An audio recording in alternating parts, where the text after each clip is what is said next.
Hey Rebel Reser, I'm Alan Voivod and this is Star Wars 7x7. So we're doing Scoundrel Business a day earlier than we normally would. We've been doing it on Mondays, and obviously we don't quite have the weekend totals yet, but it looks like Solo is headed for an 8th place finish, and this is on a par with where it was for The Last Jedi. It was in 8th place during its 6th weekend of release, and that's only slightly behind where Rogue One was. It only hit 8th place in its 7th weekend of release. And as far as the Force Awakens goes, well, you know, that was just a big box office monster. It took 10 weeks for it to get down that far. That being said, thanks to Tim McMahon of Less Than 12 Parsecs, he called my attention to an article published by our old friend Scott Mendelson at the Ticket Booth on Forbes website about how the biggest enemy to Episode 9 is going to be the sheer number of big releases that are coming out in November and December of 2019 in terms of its box office totals. In particular, coming out in November are 3 very prominent sequels, including the second Wonder Woman movie, Wonder Woman 1984, the new James Bond movie, Frozen 2, and also a Terminator reboot movie, and a Sonic the Hedgehog movie too. So that's just in November alone. And then in December, we've got the usual players, and I'll explain why it's the usual players, Universal, Sony, and Fox, all chiming in with a big movie. Universal is releasing an adaptation of Wicked. Sony's going to come out with Jumanji 3, and Fox is going to come out with Death on the Nile, which is another Hercule Poirot movie directed by Kenneth Branagh.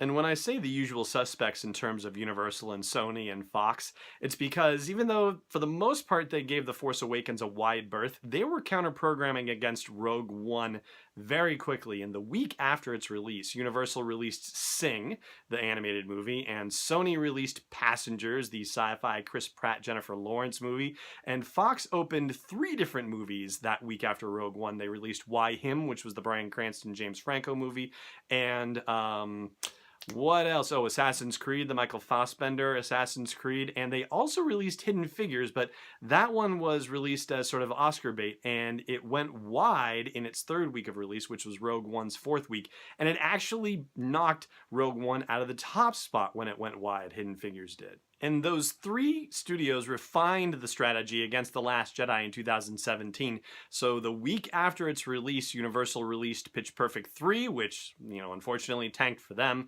And then Sony released Jumanji: Welcome to the Jungle, which of course did fabulous. And Fox released a combination of The Greatest Showman and The Post.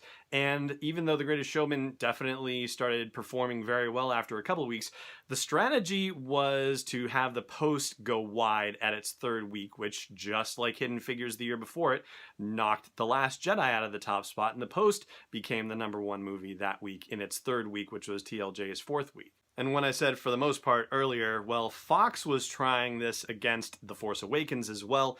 They released Joy and The Revenant in the week following The Force Awakens, and Joy just kind of went down, and it had Jennifer Lawrence in it too. So, you know, you're thinking star power draw, but no, and Oscar bait, no, not quite.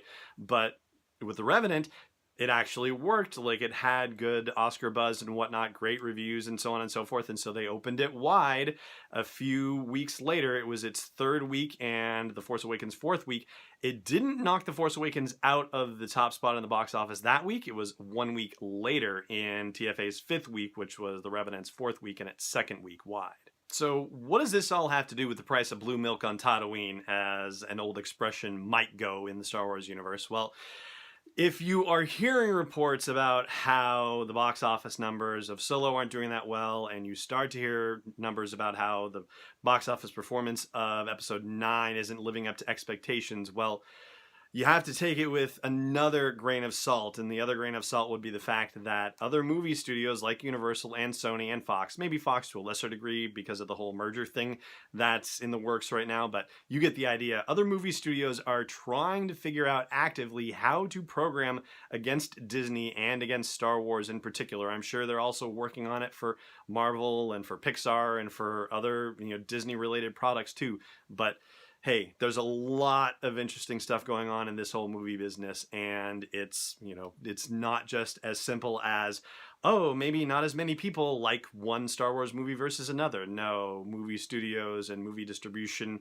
houses are really trying to learn and adapt to the reinvention, the reinvigoration of this behemoth of a franchise in Star Wars. And it was particularly important for me to go this route with you today to talk with you about this because I've been thinking a lot about Star Wars over the last 4 years, as you might imagine, because of the fact that I'm doing a daily podcast about it, and especially so over the last 6 months about Star Wars. And I've come to some new conclusions and reevaluated some of my older conclusions that I had when I first started this podcast. And we're going to be talking about those things in the coming days as we get closer to that 4th anniversary on Saturday, July 7th.